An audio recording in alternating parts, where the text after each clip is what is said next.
So during this next section, I'm going to give you a few tips about how you can maximise your potential and play your best golf even when the wind's blowing. I think most people would agree that they don't like playing in the wind, so if you can be a good player in the wind, then you can get the advantage over your colleagues and your compatriots when you play on the golf course, so you can keep your handicap down even on the difficult to play days.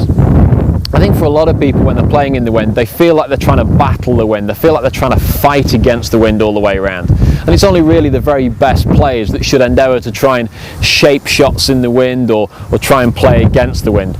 I think for most club golfers, it's probably going to be better for you if you just allow the wind to do what it wants to do to your golf ball, but allow for it the way you set up and the way you play your shots. So for example, today I'm playing against a right to left wind. Now if you're feeling confident and you're a good enough player, you could aim straight, maybe hit a little bit of a fade swing, a little bit of a cut swing, a little bit of out to in with the club face open and hold it back against the wind. But like I said, that's a low handicapper shot really. I think for most of the club golfers, it would be better in this right to left windy conditions just to aim down the right hand side of the fairway and allow the ball just to drift back on the wind, keeping you to make your natural swing, your normal strike. One thing you could do slightly differently though, maybe just change the golf club. Maybe just drop it down a couple of golf clubs. So if you're thinking normally about hitting a hard 7-iron, just hit a smooth 6, maybe even a little 5-iron. The changing in the loft of the golf club, hitting it a bit lower, or changing the loft is going to hit it a bit lower, impart a lot less backspin on the ball, keep the club so the ball flies lower through the wind and it doesn't balloon off into the wind, catch more of the wind. Remember, the wind is blowing a lot harder higher up, so if you can hit the ball flight a little bit lower, you will be able to keep the ball a little bit straighter.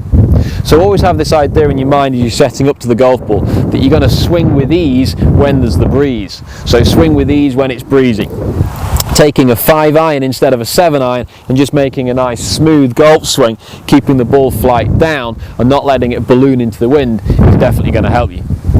Now, one way that we can judge the wind conditions is obviously looking at the flag, see how fast that's blowing, maybe looking into the trees, see how far the tops of the trees are blowing, but also just grab a little bit of grass. You'll see the pros doing this and the caddies doing this on the golf course, throwing the grass up, testing the direction but also the strength of the wind. So try and have a little bit of that in your mind before each shot, just before you select the right club for the shot.